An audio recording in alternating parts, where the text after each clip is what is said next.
Good to go. What's good, y'all? It's your boy J.Brock. It's Clapitup LA. Yep. You know what I'm saying? Right here at the NAM show. Yes, sir. With, I'm not going to call him Nicholas, but Nickbanga. Yeah. Man, okay. Either one cool though, I ain't tripping. Straight like that. How we doing today, bro? I'm amazing, man. How you doing? I'm doing great, man. It's a pleasure to meet you. Now, you have done some big things in your life. Yes, sir. Producing and working with Childish Gambino, Yep. along with a number of other things. Yeah. Man, what got you started into the game?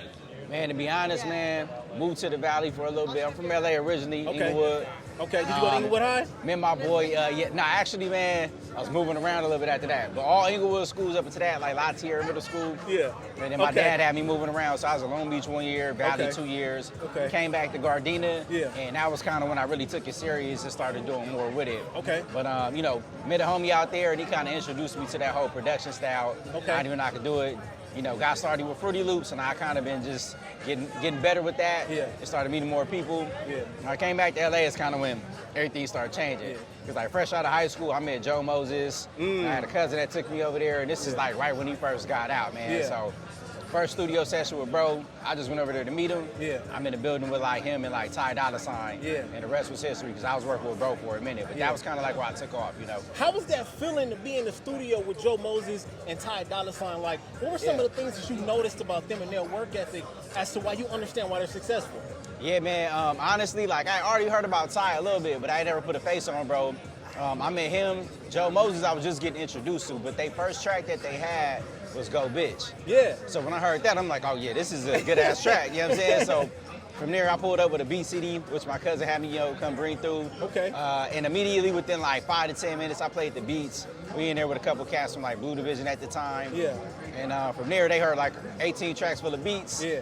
They fucked with it. Yeah. They pulled up 2. Yeah. Next thing you know, I got Ty Dolla $ign laying down the hook, and then him and Joe Moses going in and Crazy. doing all that shit. So yeah, it was crazy, man. But this is at the time where it was like, Tooted and Buddha had just came out. Yeah.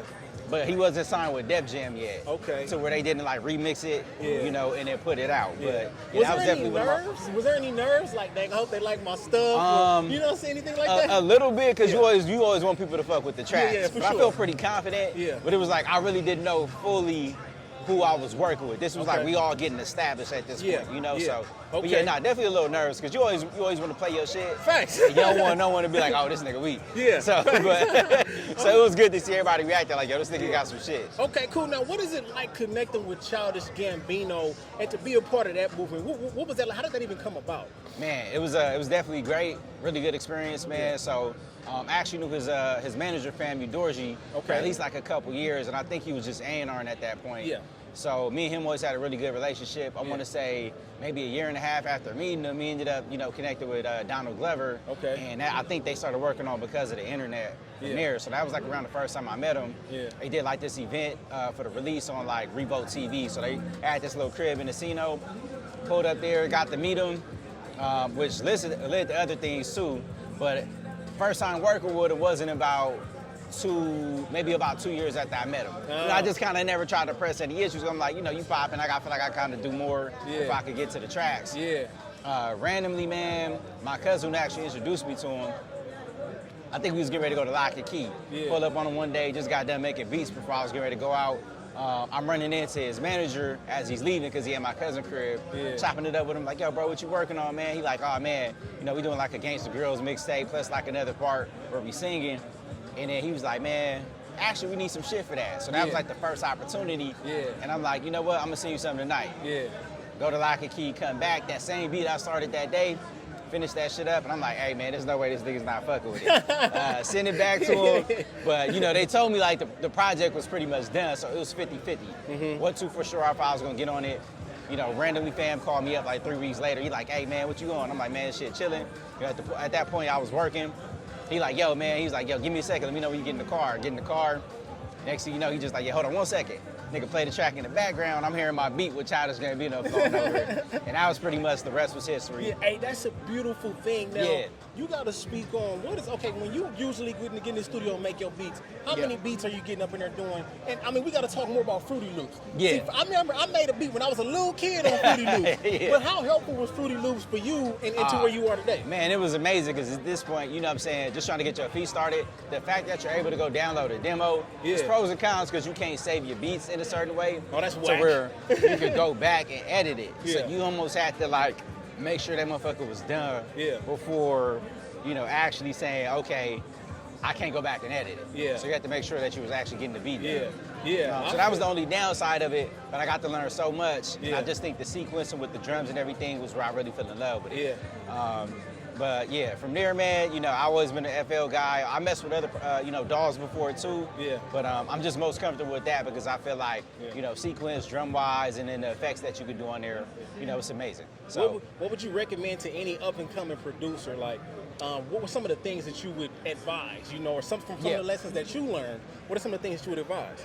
Man, honestly, two things, man. Just like, you know, learning the game. And there's so much like YouTube University. You can go on there, check out other producers, see what they're doing. But the most important part is like you have to mess with people, you have to collab. And then in beginning parts of the game, like the money ain't gonna just come just like that. So I think you have to be cool with just sort of like, okay, let me try to build with this artist first. Let me try to build with this other artist first. And then just keep it going, and everything is gonna be word of mouth after that. You got some shit, you're gonna be in the studio with this person, that person.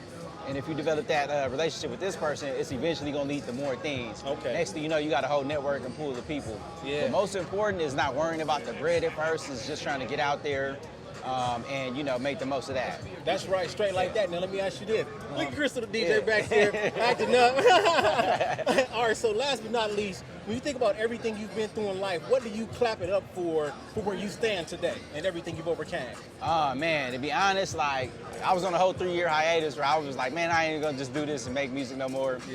Randomly got back into it.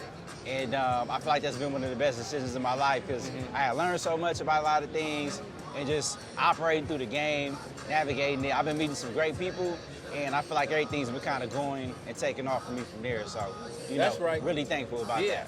Straight like that. Let them know where they can find you at, man. Man, you know, Inglewood, California, bro. But if you want to get to me, like, pretty much all my socials are the same. So the @ is Nick X Banga, Banga. And you can find me from there. It's pretty much all the same. And I got my link tree on there, so if something isn't correct, you can still find me from that link tree. All my music's on there too, so if you're looking for specific things I've done, I'm on there. Google as well too. You Google Nickbanga, you're gonna find some of the old tracks I've done in the past too. Google him. He one of them. Google he one of them. You know what I'm saying? Nickbanga, straight like that. Clap it up, LA. We up. You already